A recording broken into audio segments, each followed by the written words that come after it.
Makanya disebutkan di hadis Muslim, nomor hadis 1960, riwayat Sayyidah Aisyah, dikuatkan oleh keterangan Ibnu Abbas radhiyallahu taala anhuma, Nabi itu teman-teman sekalian, ya, sering meningkatkan puasa di bulan-bulan hurum, bulan hurum, termasuk bulan Rajab.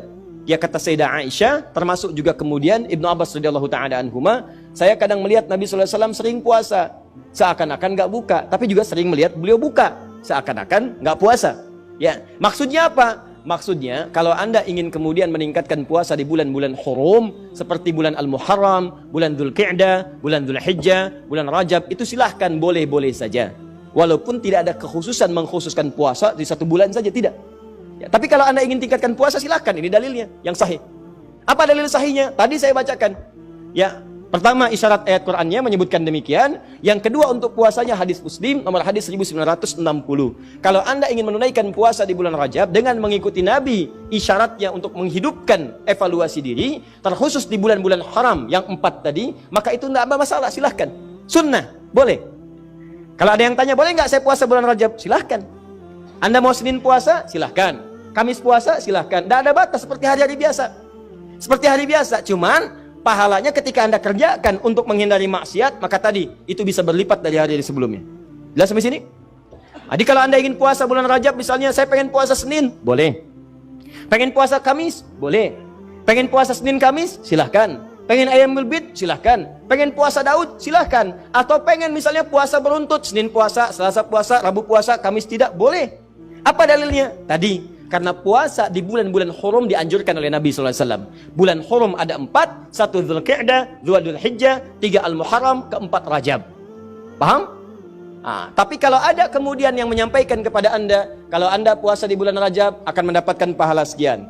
Puasa di bulan Rajab mendapatkan surga, nanti di surganya ada sungai, namanya sungainya Sungai Rajab, ya kan? Puasa sehari di bulan Rajab, maka Anda akan diampuni semua dosa, dibebaskan dari neraka. Kalau sudah bebas dari neraka, ngapain puasa Ramadan? Jelas?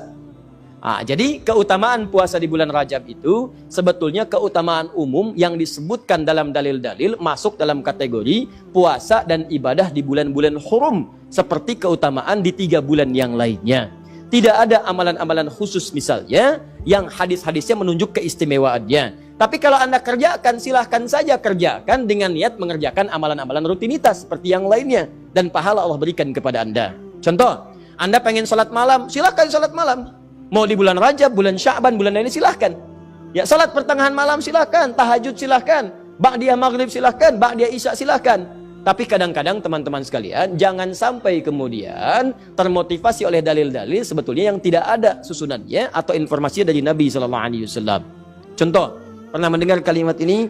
Siapa yang menunaikan sholat di malam Jumat di bulan Rajab, di antara isya kemudian sampai dengan kefajarnya, dia bacakan kemudian rakaat pertamanya setelah Al-Fatihah, kemudian dibacakan surat A, surat B sampai dengan Al-Ikhlas sampai yang lainnya, maka akan diampuni semua dosa-dosanya, dibebaskan dari neraka. Pernah dengar kalimat itu?